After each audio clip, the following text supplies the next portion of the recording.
Good morning, good afternoon, and good evening, wherever you might be joining from. I am HR Funk, and welcome to HR's Firing Line. This is the January 17th, 2024 edition, and this is the show that is completely driven by all of your comments, questions, etc., because without them, I wouldn't know what to say. I decided to have a live stream this morning because my usual Wednesday premiere video was fairly short. It was only about 10 minutes long, which is not to say that was not rather arduous to produce.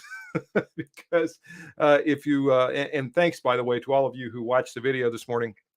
But I produced that video yesterday when the temperatures were pretty darn cold here. And there were some things that didn't go so well. If you didn't see it, go ahead and watch it. Like I said, it's only 10 minutes long. It's an update on the Military Armament Corporation MAC 1014 shotgun, and I'm doing some cold weather testing.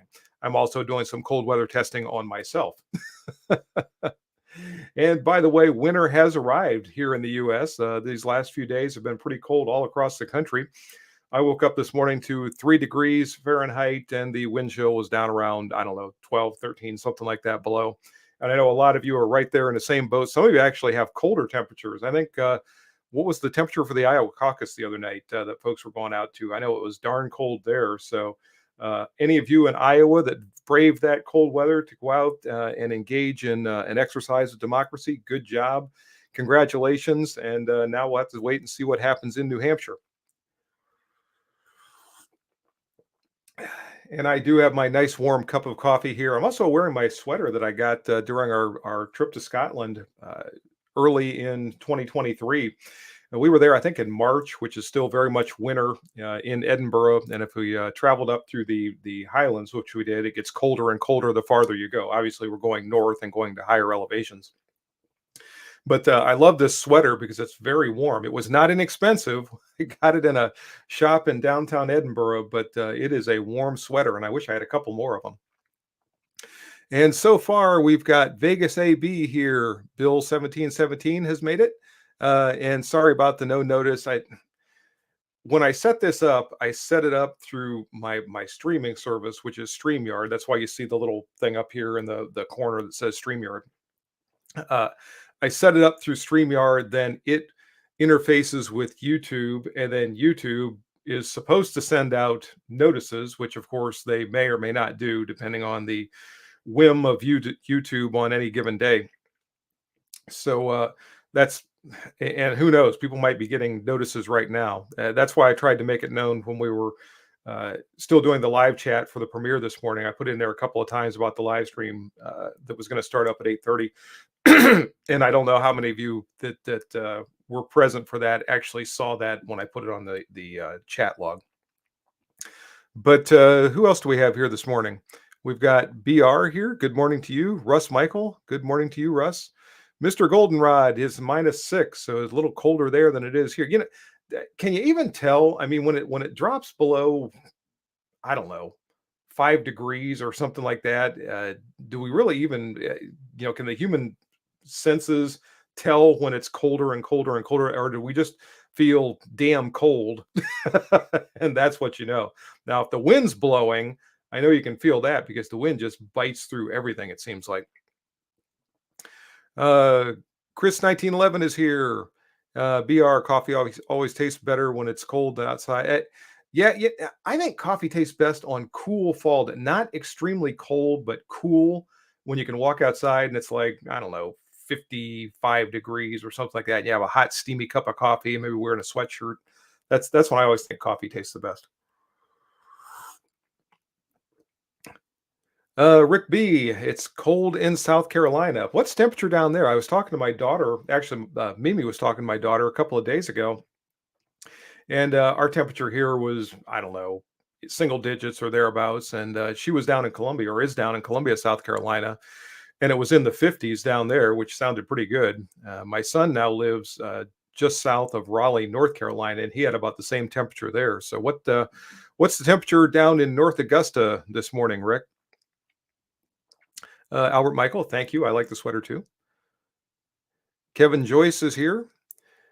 And Bill 1717 says 3 degrees. High is going on 20. I don't know what our high is supposed to be here today. Probably up in the teens somewhere. I'm not sure. Going to the range this afternoon. Good for you. I managed to make it there. Oh, by the way, I just got my own notice that the live stream has gone live, and it's only what 7 minutes into it or something like that. Thanks, YouTube. But what was I saying now? Oh, I made it to the range the other day because I knew this cold weather was coming, and I managed to get Saturday the range footage for Saturday's video recorded. So you'll get to see that on Saturday. You'll see there's no snow in the background or anything like that, and I think that's a pretty good video coming up on Saturday. It's a comparison between a full-size handgun and a compact handgun for practical accuracy when both of them are outfitted with optics. And I started thinking about this. You'll hear me talk about it in the video because, for years and years and years, when we would shoot handguns, the conventional wisdom was always that the full-size handgun having the longer sight radius and the full-size grip and being a little bit heavier and more controllable, etc., would generally produce better practical accuracy than the smaller handguns with shorter sight radius and less weight and all that. And I thought, well, I wonder when we take the sight radius out of it and we just have the full size grip profile and a little bit of additional weight and all that, if we'll still see an advantage in practical accuracy for the larger handgun, or if that cancels everything out and the accuracy is going to be about the same. So that's what you can look forward to. That's a preview for Saturday's video. And as I said, I made it out before the cold weather got here. It was cool on the range that day. I think it was around 20 degrees or something, but definitely not as cold as it is now. Elaine's Domain is here, and he got a notice. Good. Mike DeVita, -14, Northwest Ohio wind chill. Yeah, I think ours was -13 this morning, so must have a little bit more wind blowing there than we have here. Mr. Goldenrod, below 10 degrees, just cold equals cold. I think you're right. It makes my teeth hurt. 15 degrees in northern Alabama. Actually, 15 degrees doesn't sound too bad right now to me, but I know for you folks down there, that's pretty darn cold. Rick's got 21 degrees in North Augusta, South Carolina. Wow. So that is cold down there.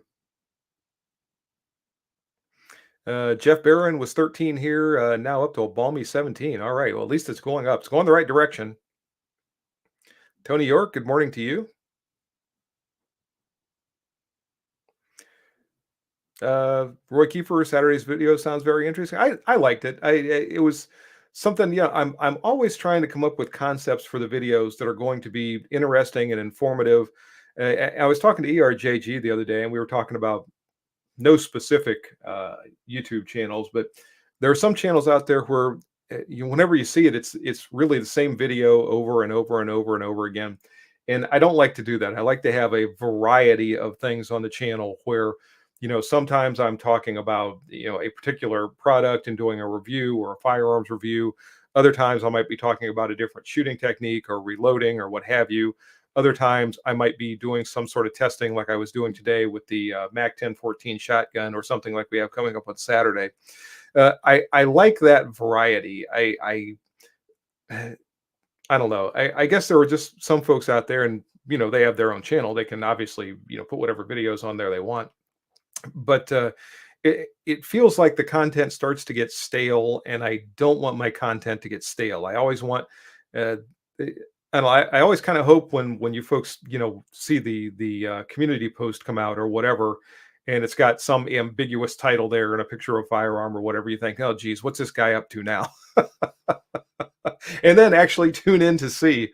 So that's what I'm hoping for with that, and I hope you all enjoy it. Chris S, 1911, 10 degrees in Maine. Wow, I'm surprised it's not colder than that up there. So it's actually warmer in Maine than it is here in Ohio.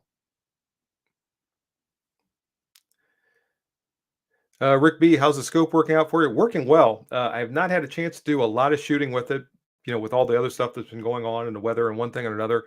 I think now some of you folks have no idea what we're talking about, but you'll see this coming up. I think I'm going to move that scope onto the Remington 700 that I'm going to be working on accurizing, and that's going to be one of the changes that I make to it. So there's a little bit of a teaser for all you. You're gonna have to wait and see what scope I'm gonna put on there. And I do have some things coming in. I that Remington 700 is going to sort of be my winter project to work on while it's not fit to go outside.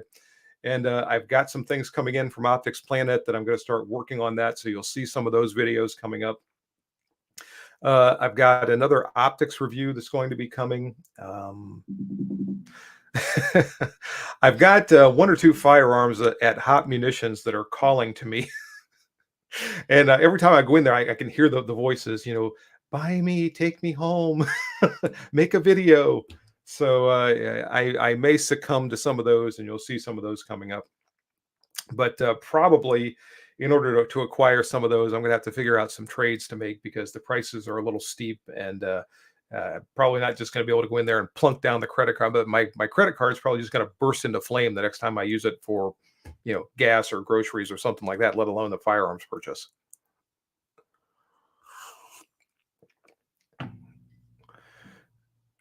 Tony York, 10 degrees in Illinois, So same temperature in Illinois and Maine. That's kind of surprising. BR, it's supposed to be 65 here in Central Texas tomorrow, 14 this morning. Wow. And I mentioned this during the live chat just a little while ago. When I was in San Antonio, this would have been fall of 1985. It's when I went through my military police training, which at that time was conducted at Lackland Air Force Base. I was down there. I think I got there in August and left in October or something like that. And toward the latter part of the time I was there, the temperature got a little cooler. It got down to, I think the temperature was 65. And I woke up one day in our barracks and walked out. There was a TV room that was in a common room down the hall. And I walked out there and somebody had the TV on and they were talking about the cold snap and, cold in downtown San Antonio and all that. And I looked at the TV and, people are all bundled up, walking down the street, freezing to death. And the temperature was like 65. I thought, wow. Okay. That's a little surprising, but I get it. I understand. It's just not what everybody is used to. When I talk about 3 degrees here, if someone's up in northern Canada or Alaska or something like that, they're laughing, thinking, what are you talking about? 40 below is cold. You have you t-shirt and shorts weather there. But I just remember that from being in San Antonio. So yeah, I know Central Texas, if you're getting down into those kind of temperatures, it's going to be pretty cool. Okay, Bill's talking to Chris 1911. Mr. Goldenrod, do an excellent job of varying your content. Thank you. I really try to. I try to keep that variety in there, so hopefully it's always entertaining and always fresh for you folks watching. Henry Schmidt, Poland, cool, one of our best allies. Okay. Elaine's Domain, need another safe. Yeah, I do too. And I don't know what I'm going to do. I keep seeing these guys that have these really elaborate, gun rooms with everything hanging on the wall and all that. I would love to have something like that. This room, my home office here, is probably too small for that, and I don't think I could pull it off. Not to mention the fact I'd have to come up with something, you put bars on the window or something like that, and a vault door. I don't know what all I have to do to actually, make it secure if I did something like that. But I'm definitely out of room in the safes, and I'm going to have to do something one of these days. Oh, I didn't even notice.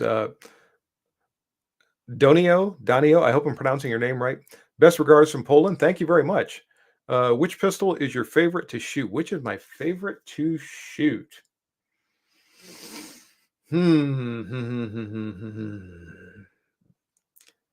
Favorite to shoot.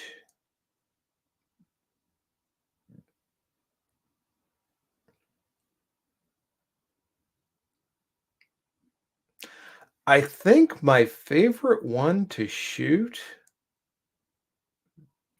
it's going to be a 22, and I'm going back and forth in my mind between two of them that I have. Going back and forth between my Model 18 Smith & Wesson and my Smith & Wesson 22A semi-auto, because they're both just fun. I'm not dealing with recoil. When I'm shooting them, it's never really anything too serious. If I'm using my Model 18, I might be going through some defensive drills just with that as opposed to a larger, more powerful revolver. But they're always just fun. I think it's going to be a tie between those two. I really enjoy shooting both of them.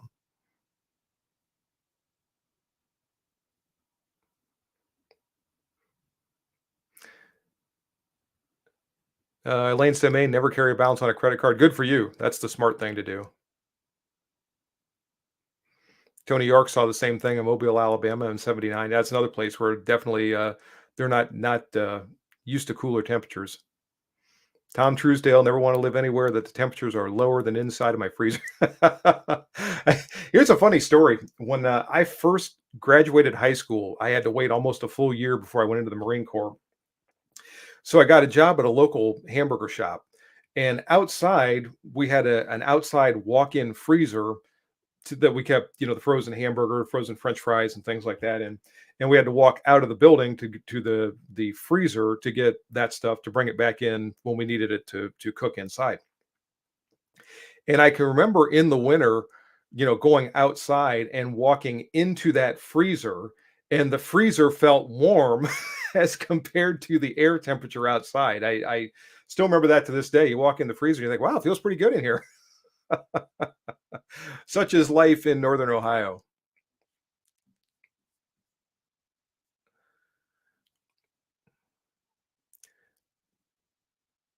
Tony York, people were in heavy coats and I was roofing with no shirt. And of course, roofing is not easy work. So I'd imagine you were building up some body heat doing that. Chris 1911, like all the vids, especially the police qual courses. Yeah, I need to get a few more of those. I've had some more come in. The officer who sent me the course that I did a while back from the United Kingdom sent me their carbine course, and I think he also sent me their precision rifle course. So if I can figure out a way to pull those off, I might be able to do those in the near future. And I've got a couple more from other countries. I've got some Canadian courses, which are one of my problems with the Canadian courses is trying to decipher them because I read that course description and it's the way it's laid out is not real easy to understand the course or the scoring. And I've really got to sit down and concentrate on that and see if I can figure it out. And I've got some federal courses too. So one of these days, hopefully I can get a few more of those done. Tom White is here. Good. Glad you made it, Tom. And by the way, Tom, every time I see your name come up, there used to be a judge in one of our common pleas courts whose name was Tom White, and every time I see your name, it kind of like takes me back to that particular judge. He's no longer a judge. He's now, I think, in private practice at this juncture. But that's just every time I see that, I think of him.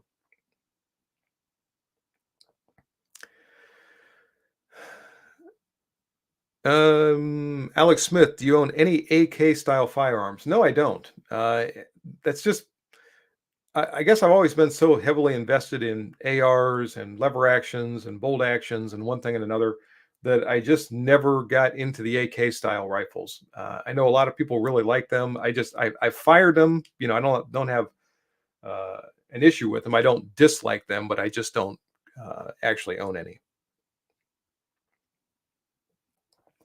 Donald Smith has a Sky 9 millimeter, best gun I've had. Good. I only know a couple of people with those, but I've really never heard anything bad about them.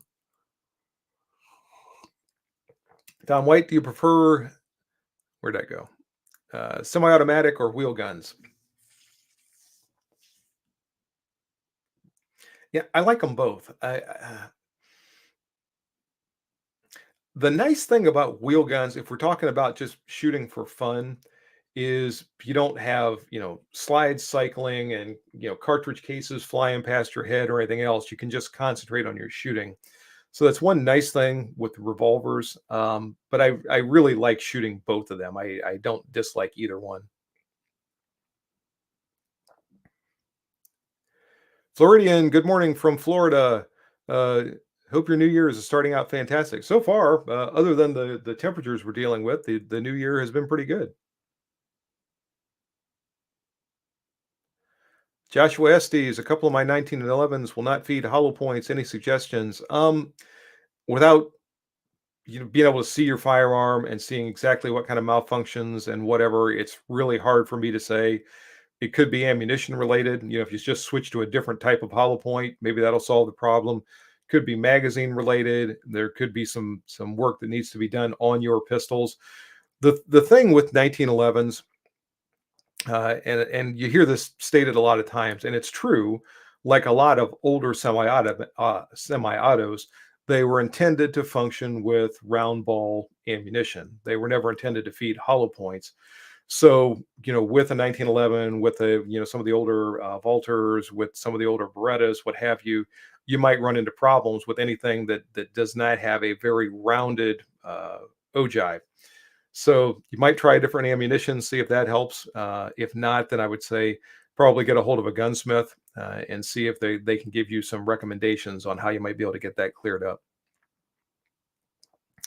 Stephen Conley, hello from Connecticut. Hello to you. Thanks for joining.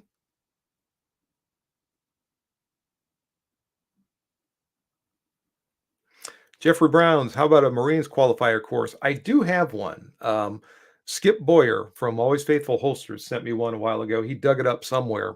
So I've got one in the files, and I just have to actually carve out time to go out and do that. I have to figure out which firearm I want to use. I don't know if I want to shoot it with an M9. I don't know what if I want to shoot it with the M45A1 clone, my Raider, or if I just want to shoot it with a 1911 like we did back in the day. I'll have to maybe I'll shoot it with all of them. We'll see what happens.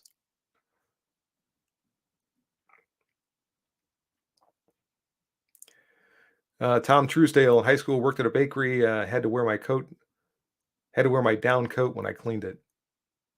Wait, what?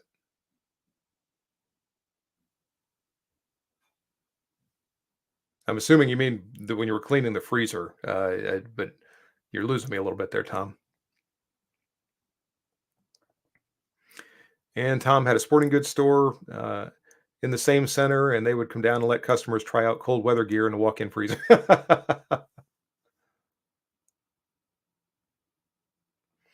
Roy Kiefer slept in an unheated dorm in Delaware, Ohio for a year. Had many wool and electric blankets. Was a dumb macho young guy. Said, "Yeah." I remember when I was at Cherry Point. For whatever reason, the stupid young guy, young jarhead thing to do was to try to come up with a way to live off base. You know, you were cool if you were like not living in the barracks. And me and another guy got this bright idea. There was a mobile home park not too far off the base. And so we decided we were going to rent a mobile home. Well, of course, we couldn't afford a full size mobile home, but they had basically what amounted to a camper there. And between the two of us, we decided we could scrape together enough money to rent this place. And this was going to be our cool off base pad. Dummies.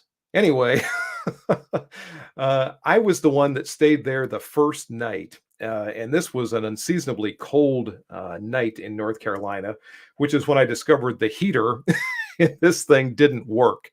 And we got a hold of the people from the mobile home park. They weren't going to fix it. And so ended our foray into the outside world. We went back into the barracks where it was safe and didn't cost us any more to live there, which is what we should have done in the first place. So I feel your pain, Roy, even though it was only one night. Now I did when I was in Korea. We were living there, and temperatures and weather are very similar to what we have here. And we were out there for months living in tents, and we did have heaters inside the tents. And eventually, the engineers came by. And you know what?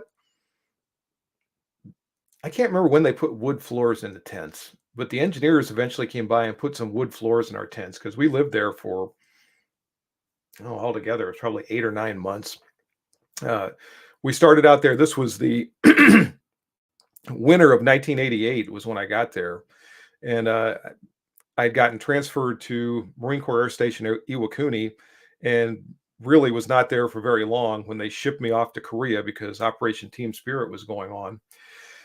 But they decided while they had all of us and all the squadrons and everything on this little air station in Korea to close down the air station in Iwakuni for repairs. They were repairing runways and doing one thing and another.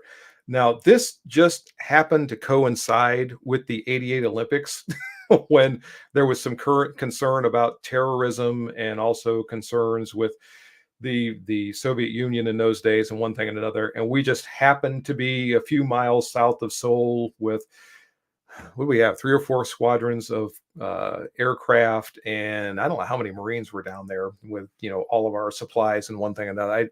That always struck me as a little bit too much of a coincidence, but that's where we sat until after the Olympics were over, when miraculously the repairs were done to the runways and everything at Iwakuni, and we all finally went back to Japan. But anyway, we were living in our tents in this kind of conditions, and so I again get where you're coming from, living in the unheated dorm. Skies are 179 at Sportsman's Warehouse. I've never shot one of those things, or did I? I might have shot one that belonged to a friend of mine. I'm not sure, but I should probably try to get a hold of one of those things, do a review on it, just to see, what I think of it in terms of a review piece. For your semi-autos, do you carry +1? Typically, yes. Sometimes, if I've got something that's already got a 15, 17, whatever round magazine, and I happen to be carrying that handgun that day, I might just cycle around in the chamber and call it good. Am I really going to need, a 16th or an 18th round? If so, I'm having a pretty bad day. But usually, if I'm carrying a 1911 or something like that with a lesser capacity, usually I bump it up to the +1. Greg Skibinski, sorry, I was watching a video from the School of the American Rifle reworking some full auto police departments somewhere. Oh, okay. Um, the guy explains parts and operations so clear. Okay, yeah, that's all right. We're just getting started here. Been going for, oh, I don't know, not quite a half an hour. And I'm not sure how long I'm going to run this today. As long as everybody seems interested and we have lots of interaction going back and forth, we'll keep it going. It's not like I have anything better to do. Can't go outside and do anything. Rick B, that 700 should be good long range coyotes with 160 grain VMAX. Yeah, I'm hoping it's not bad. I mean, it's averaging pretty much right at minute of angle, so I'm not upset with it as it comes from the factory, but I know it'll do better, so I'm looking forward to seeing how much better I can get it to do. Donald Smith had a revolver when I was in law enforcement, had to go to an automatic. Yeah, a lot of folks made that transition. I remember my police department, it's actually the second one that I worked for. When I got there originally, this was June of 1991. The about half the department was still carrying Model 65 Smith and Wessons, and 6 or 8 months after I started working here, they transitioned the entire department to an issued semi-auto. So all those guys who were carrying wheel guns had to make that transition, and a lot of them weren't happy about it. But we went to a double action only Smith semi-auto, which I think made about the easiest transition that there could be from revolvers to semi-autos. And now all these years later, nobody thinks too much about it. But I did see people. Now, I always carried one version or another of a semi-auto, so I didn't have to make that transition myself. But I sort of had to do the reverse transition, because when I became a firearms instructor, I also had to become a revolver instructor to teach guys who were at that time carrying wheel guns or carrying revolvers for backup or off duty or whatever. So I had to go to revolver instructor school and sort of, like I said, do the reverse transition.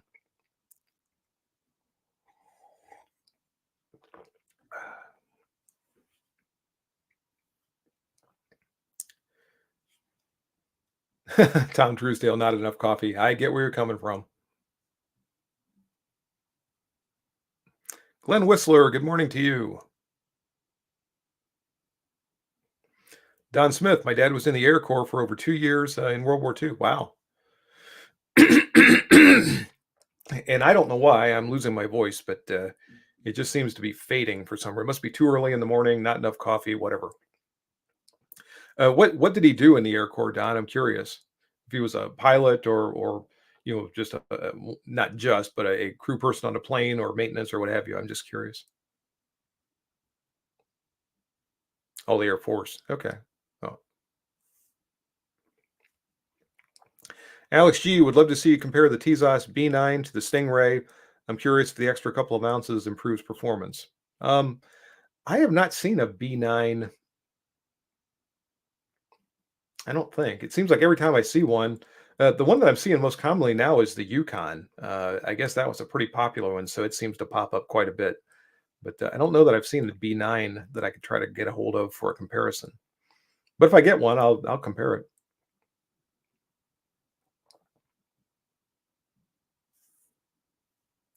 Alex Smith thinking of buying a red dot from a pistol. What are your thoughts on red dots? It's going to take kind of a long answer. If I still had my 20 something year old vision, I would not look twice at a red dot. They are not as fast as iron sights if you have good vision. If your eyes have a few years on them and this iron sights are starting to get a little bit fuzzy and you're starting to lose a little bit of your visual acuity, and that's starting to show up on your target, then red dots have some applicability. For me, the red dots allow me to achieve pretty much the same level of accuracy that I was able to achieve with younger eyes when I was shooting with iron sights. Now, if I'm wearing glasses to correct my vision, I can still shoot iron sights just like I did back in the day. But I have to rely on wearing glasses, which I don't always do. I'm wearing them now because I'm reading the chat log over here and reading other things.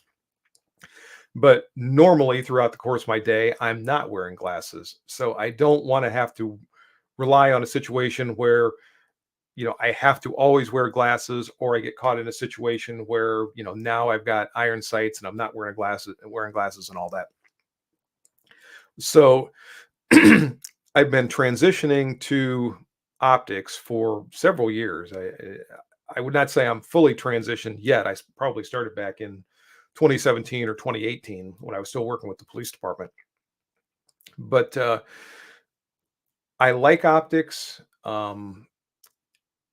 and I'm sort of losing myself. Let me just check here, make sure I'm getting close to answering your question.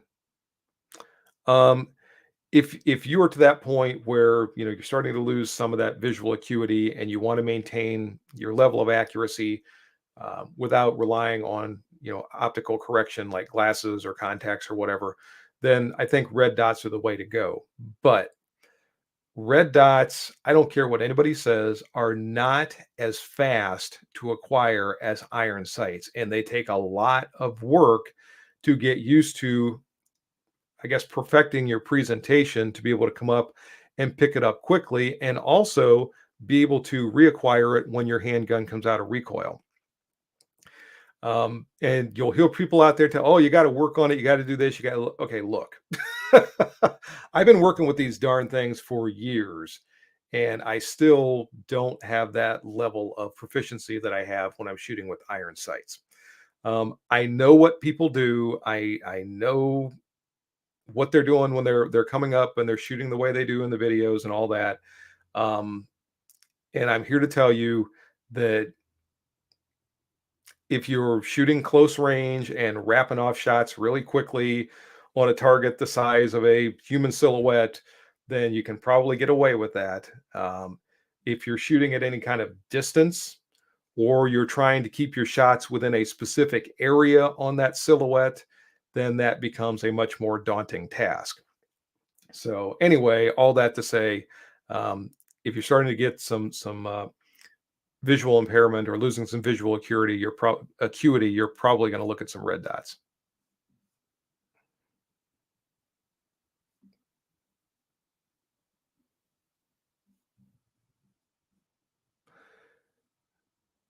Greg Skibinsky, no one else that I know of that would rather chat with a bunch of buddies and actually talk and explain. Like, oh, thank you, thanks a lot.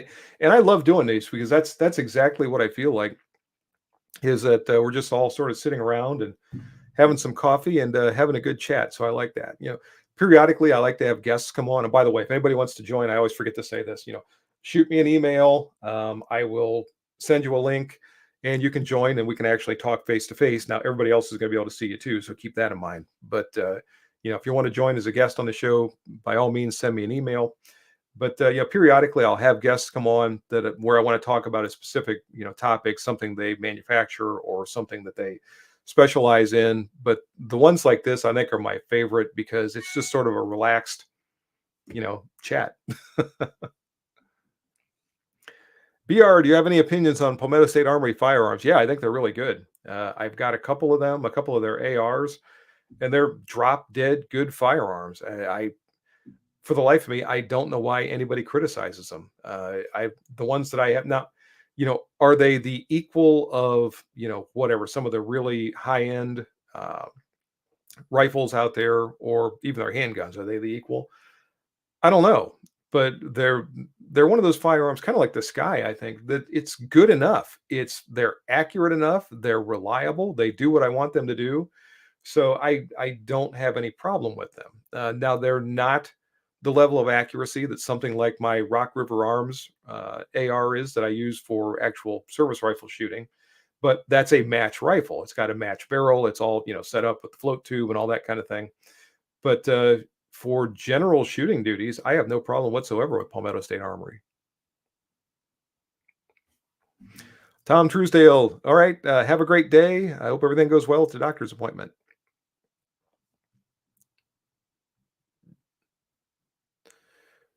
More me 40 says, "Good morning. You look cozier than the cold shotgun." Yes, definitely feeling better today than when I recorded the shotgun video.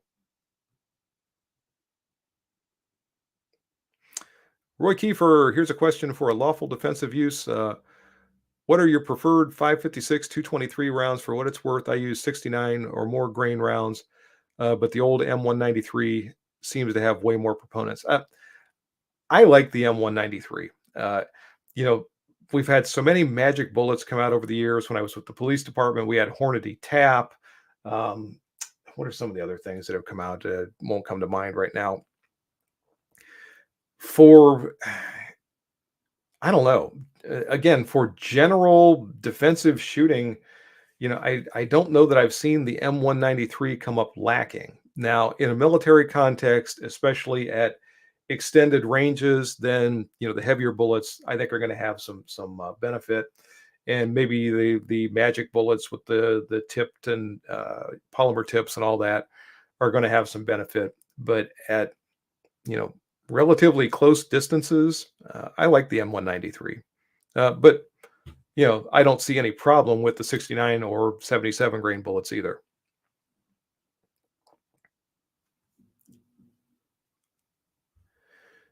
And I saw something about the Tezos carry series. Our commander size. Wait, Tezos carry series are commander size, but full steel. I think that'd be cool. Okay. Talking back about the B9, I think. All right.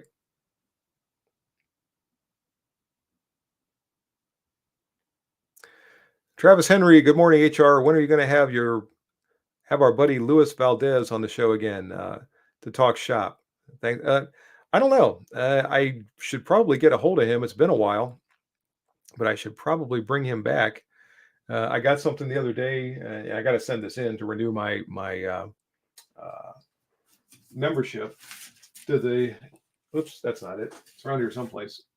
Renew my membership to the Gun Owners of America, so I got to get that done too.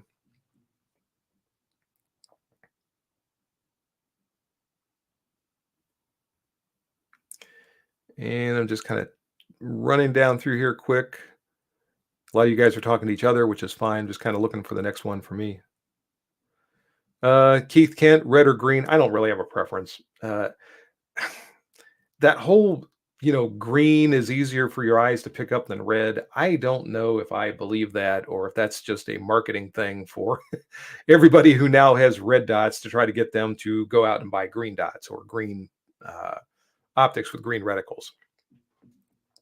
I don't have any problem picking up either one. Albert Michael, 74 years old, open sights for me. Good. And I hope you're able to shoot them forever.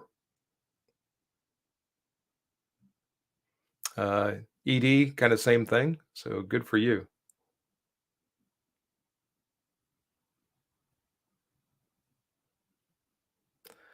Jeffrey Brown, would you ever consider doing a review on a Vortex Copperhead with a BDC reticle? something like a 4 to 12 by 44, I would consider it. Yeah.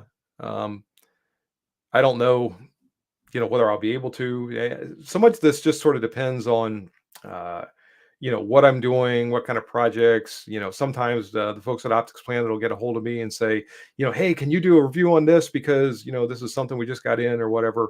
So I mean, it's you know, uh, there's not much out there that I would say, nah, I'm not going to review that. I don't.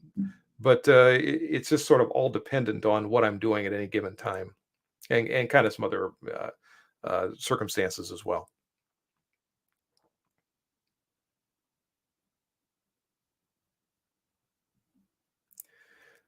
Gerald Walton, cataracts coming on fast. Well, that's too bad.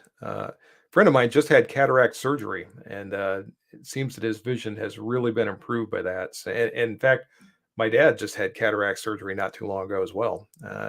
Haven't talked to him recently, so I'm not sure how much better his vision is. He was laid up a week ago with pneumonia of all things, but hopefully he's going to be on the mend and back up and around soon. Tony York, nothing with batteries. Yeah, and I know a lot of people have that sentiment.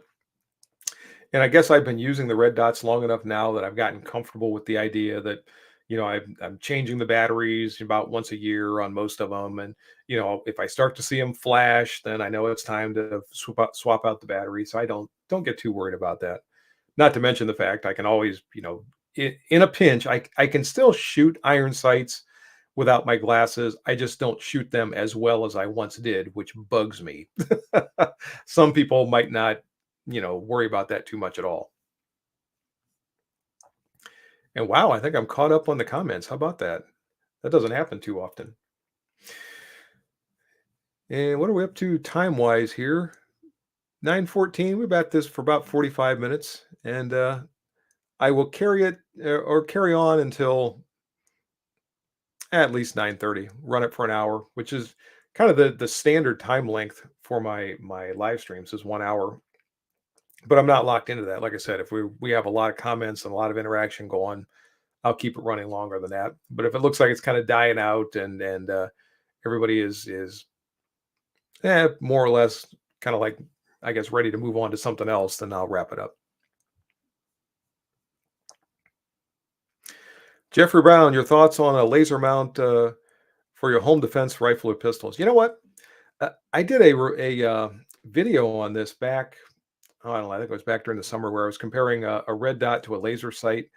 And my feeling on laser sights going all the way back to like the 1980s is that they were just sort of a gimmick. It looked cool in the Terminator movie or something like that. But, I thought it was silly. But I tried one and it was one of the Olight, what are those things called? It was one of the Olight combination laser light units. And I was really shocked with how well the laser did. It was easy to use. It held zero. In fact, I don't know if I've told this story or not before, but you guys know Chewy, the very large puppy that now occupies my home. He periodically has to go out in the middle of the night, and I carry a handgun with me when I go out there because I never know what I'm going to walk into. My house is surrounded by two sides on woods, and I don't know what or who might wander out of the woods when I'm out there at 2 o'clock in the morning with him. And the handgun that I have has that laser sight on it, the light laser combo. So if I see something, I can light it up with the light. The laser is right there. If in the unlikely event that I would have to shoot, I've got that laser that I can see. So that's my nighttime walking the dog unit. Balder. That's it. But mine's not the mini. It's the actual full size Balder, which I didn't know when I got that. If you go back and watch the review that I did on that, I'm calling it the BLDR because I thought that was an acronym for something. Turns out that's a Norse god. It was one of Odin's sons or something. I never knew that. I was not up on my Norse mythology when I was doing that review, and so anybody that watches that does know that probably thinks, "Oh, this guy's a moron." But I now I've learned, I've been educated. I know that it's Balder is the name of the god or demigod. ED has 5 red dots and don't use any. Okay.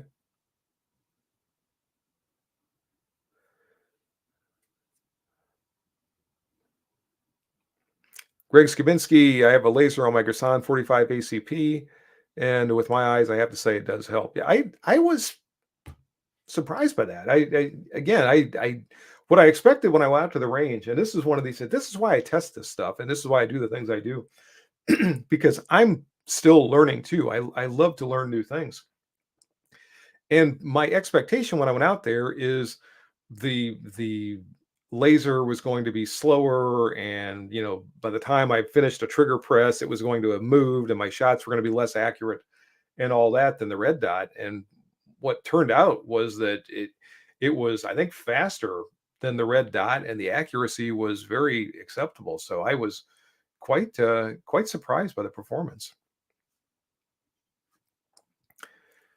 Jeffrey Brown got a Viridian laser on a pistol. Just didn't seem to work well for me.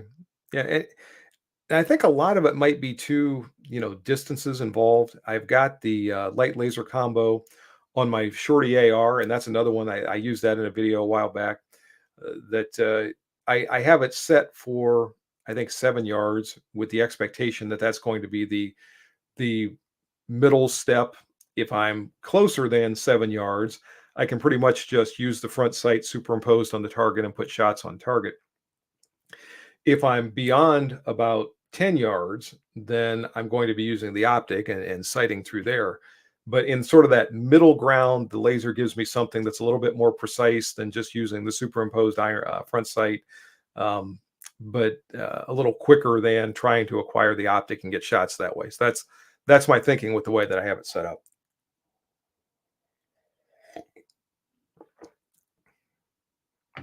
HR, do you feel undergunned with a single stack? No, I really don't.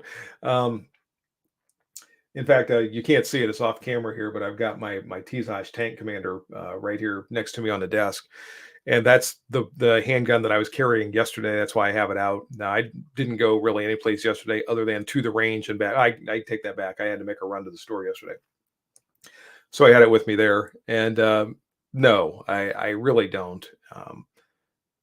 This time of year, and I've said this before, I think I can get away with showing a round of ammunition on here that YouTube won't kick me off. But this time of year, I think a big bullet like the 45 ACP or 44 Special or whatever is going to work better through heavy clothing. If it clogs up and doesn't expand, then I still have a 45 caliber hole. And I've said this before too. And if any of you out there are doctors or have a history in medicine or whatever, don't laugh at me. But my belief is in cold weather, people don't bleed as easily. So I think a larger hole from a larger bullet is going to facilitate hemorrhage better than a smaller hole from a smaller bullet, and hopefully bring about faster results if I would have to shoot. So in the wintertime, I tend to carry, firearms with larger, or I tend to carry larger caliber firearms. My 45 ACPs a lot, occasionally 44 specials, things like that. In the summertime or in the spring and fall, that's 9 millimeter 38 season, and summertime is probably 9 millimeter season. So I tend to vary what I'm carrying depending on the time of the year, which might sound insane to some of you, but that's just a symptom of my mania, I guess.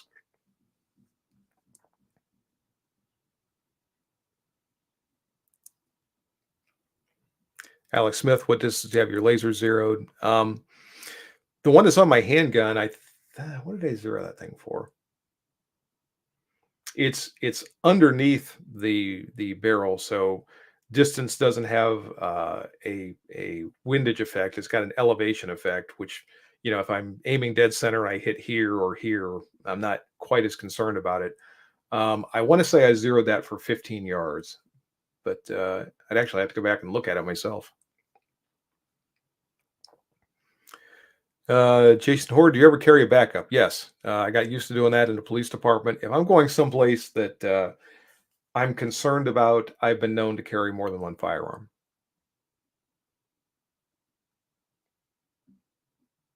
I never felt undergun with a 629. No, I wouldn't think so.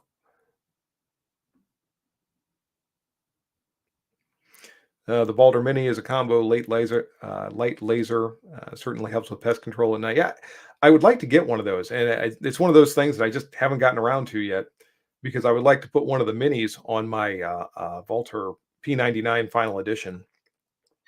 I think it would work well. There's a single slot on the bottom of the frame for that Final Edition P99, and I think the Mini Balder would work very well.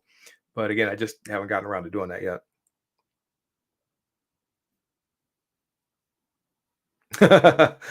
Everyone's blood pressure is so high these days, they're liable to pop instantly. Yeah, like a balloon. Yesterday, I don't know what it was about. I don't know if people were just in a bad mood because the weather was awful or what, but I was getting more negative comments coming in from some of my older videos. People yelling at me because they didn't like my opinion on something or whatever. To the point that some of the responses that I sent back were not tremendously cheerful. It's like, what? I don't know what's going on. I don't know if it's a pile on HR day or what was happening out there, but something must have been in the air.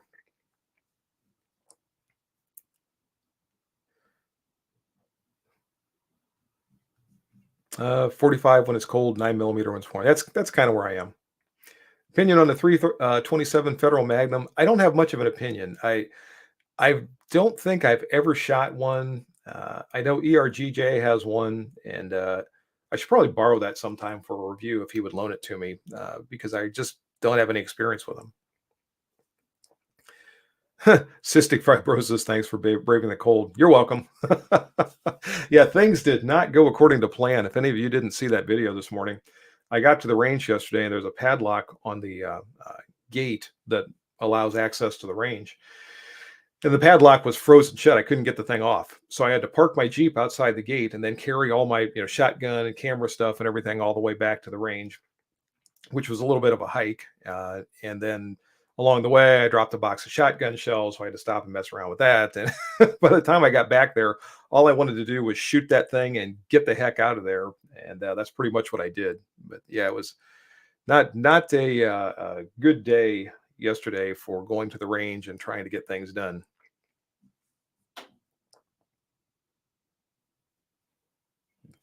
ED seems to be a lot of negative comments on YouTubers these days. Yeah, I typically I don't get that, and still even yesterday, the vast majority of the comments that I get are very positive. Thanks to all of you. And I say this all the time. I have the best viewers on the internet.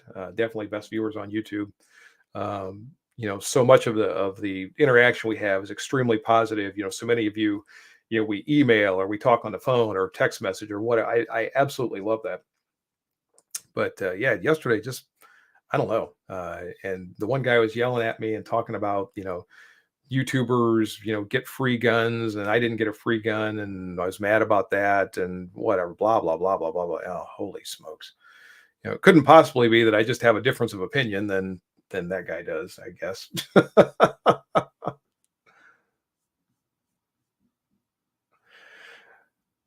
Preference on a backup firearm. So often it's my little J frame 5-shot 342 Ti that I've had for years and years and years and years. I guess I've had that for probably 25, maybe 26 years now. It's just a great, handy little revolver. It's shown up in any number of firearm or any number of videos rather, and it's just been a great revolver all these years.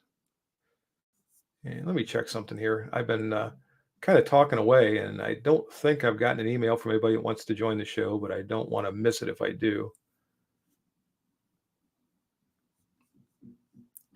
I should have had my email open.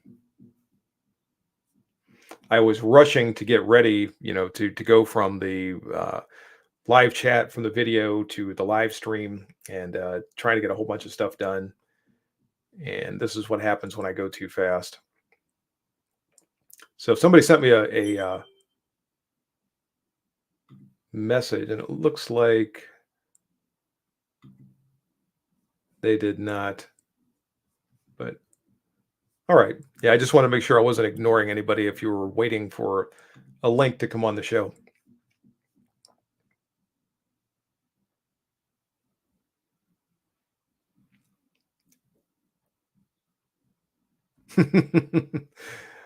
Greg Skibinski says MK Ultra yesterday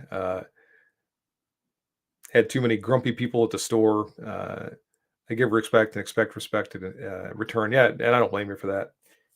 Yeah, I don't know what I like I said. I don't know the weather. I know people were mad because their teams lost the playoff games over the weekend. I don't know what was going on.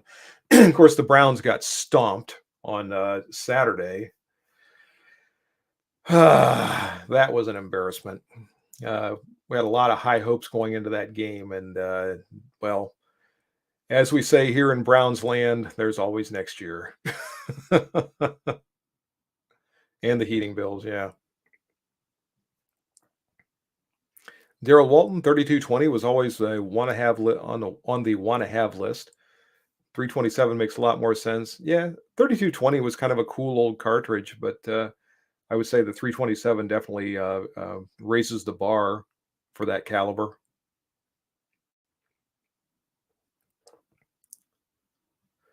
Thanks for the comment, Stephen. I appreciate that.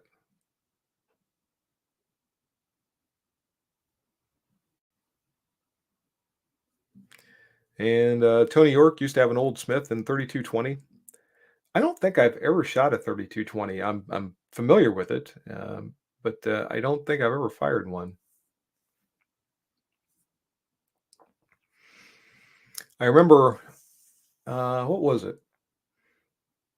I think it was the 32 H&R long that would allow you could use 32 Smith and Wesson, the 32 H&R. I said H&R long. 32 H&R Magnum was what I meant, and it seems like there was a third one you could fire in there too. So that was always kind of versatile as well. Smith and Wesson made a J frame. Um, oh, I don't know. I'm going to say it was back around late 90s, 2000, something like that. Chambered for the 32 H&R Magnum, and it was a six shot as opposed to a five shot, and allegedly had power around the range of a 38 special. And I always thought that seemed kind of intriguing, but nowadays the 32 H&R has sort of faded away into oblivion, and I guess I'm glad I didn't get one of those because I probably wouldn't be able to get ammunition for it.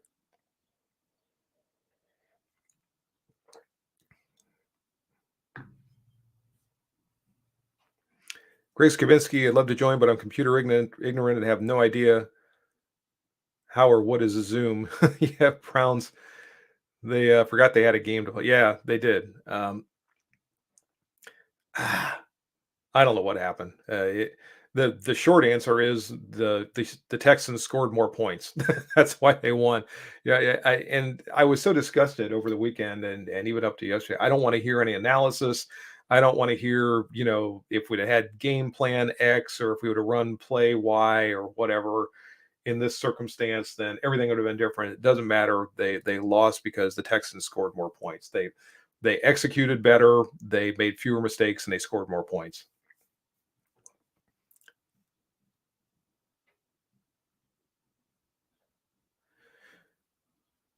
Kevin Joyce, weather, football, taxes, failing their resolutions. Yeah, I suppose.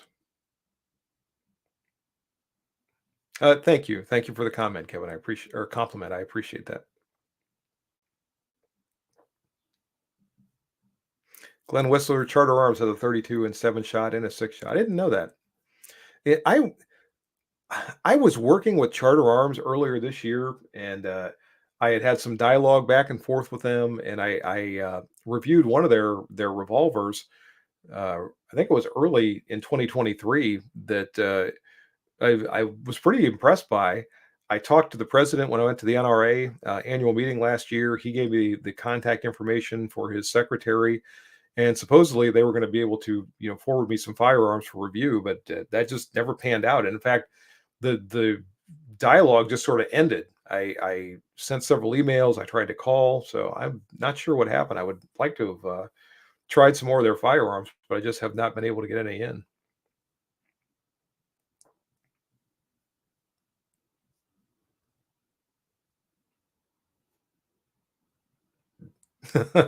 Don't give any excuses for the Bryad.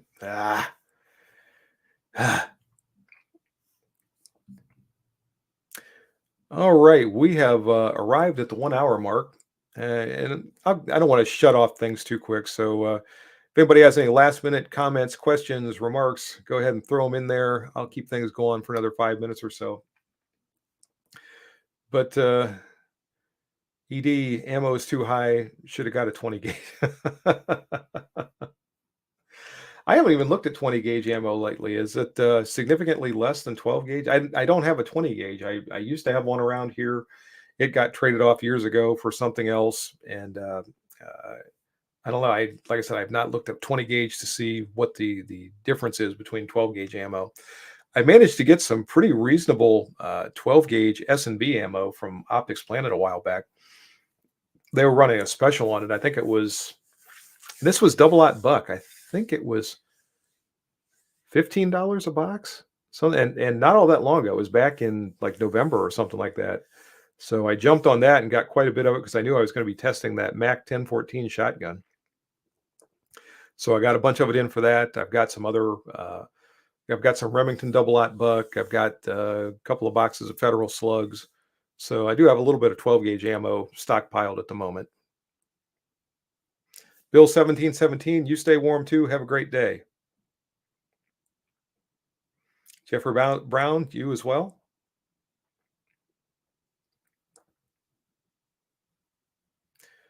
Henry Schmidt, around here, ammo is going up $10 a box, yet gas has gone down 30 cents. Yeah, ammo pricing, it is the only thing that's more volatile, I think, is the price of gas than ammunition. And who knows whether it's getting shipped to Israel, shipped to Ukraine.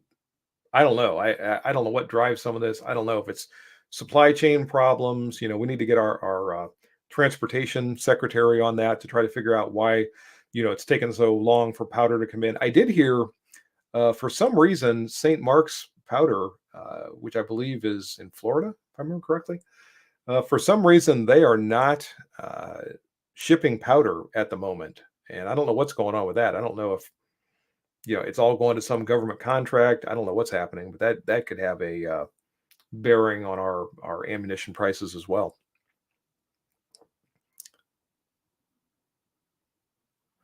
BR, do you have a good outlet to buy and sell firearms in Ohio? We have Texas Gun Trader website, great tool. That we have all the typical online retailers. We also have some large retailers around here.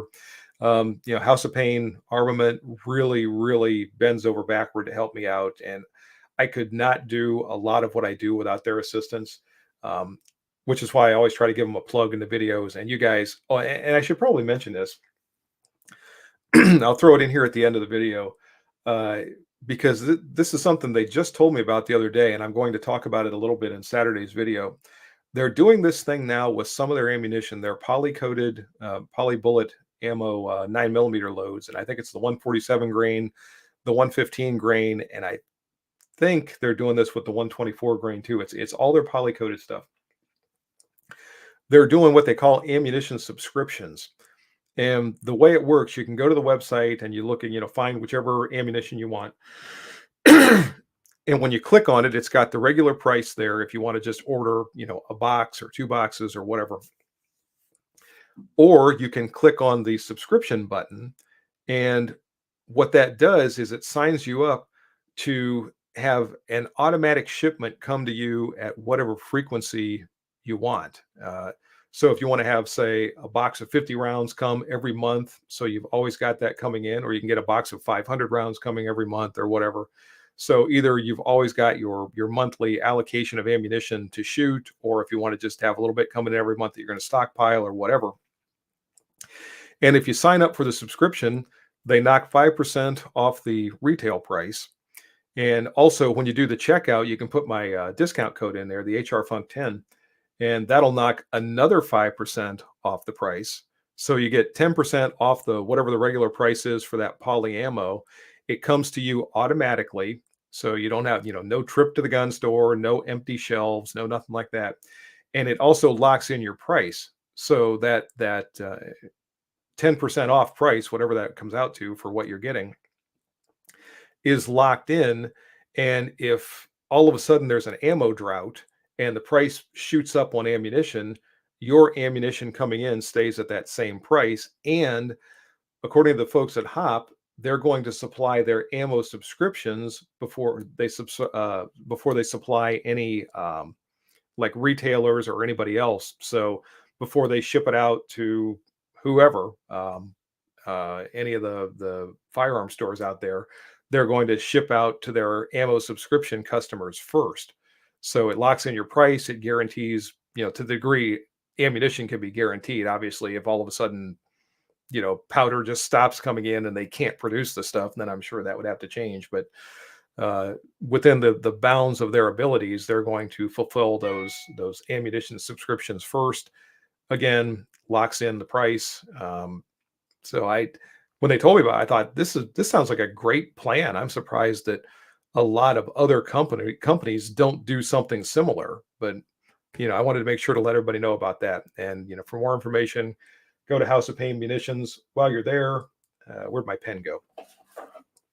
They've got these pens that they're selling. I've done a couple of plugs for these in the videos. They come in the little mini rifle case.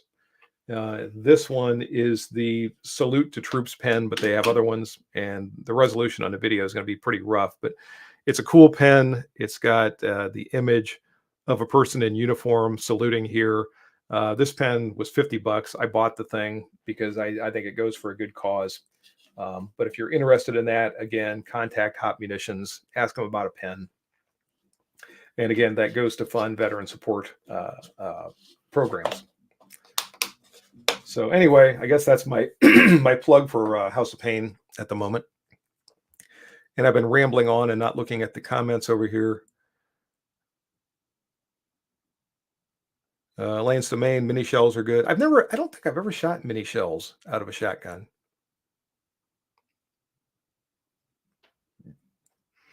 Glenn Whistler found a site that has cases with what looks like blemished steel case ammo with Tula, 357 Magnum for $17 for 50 rounds. Wow, that's pretty good.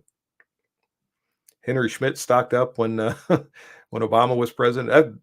That was a good idea. If you were able to buy it before he became president, it seemed like we went through that period, early in his presidency where there was just no ammunition anywhere. Man, that was I don't even like to think about those days.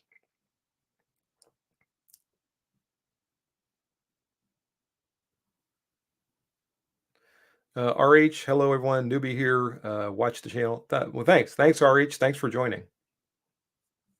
Unfortunately, you made it pretty much right at the end of the live stream, so I apologize if I shut things off right after you got here. That not intentional. But I do want to say, as always, thank you to all of you. Once again, I have the best viewers on YouTube. I could not do what I do without the support that I get from all of you. I appreciate the comments, the interaction on live streams, the interaction we have when we do the premieres on the premiere live chat that comes in. All of that. My channel members, thank you for that monthly subscription that you pay. It blows me away. It really does. The people, actually will, cough up a few bucks every month to help support the channel here, and that is so needed. I'm going through one of those times again where, for whatever reason, YouTube's on a tear. It's first of the year, whatever, and it seems like everything I put up immediately is being demonetized. Today's video was demonetized. This live stream will probably be demonetized for who knows what reason. And when that time rolls around and you folks that are members of the channel have that monthly amount that you're contributing, it's just invaluable. So thank you very much. All of you have a great day. Stay warm. I'm going to be trying to stay warm here today, although something tells me Chewy is going to have to go out here in the near future. So I'm going to be braving the cold to take him out. Hopefully it'll warm up soon. Again, great video coming up on Saturday. I hope you can all make it for that. The premiere live chat kicks off at 8 a.m. Eastern Standard Time. If you can make that, feel free to join in. It's always a lot of fun. And until then, until next time, everyone, good shooting and bye-bye for now.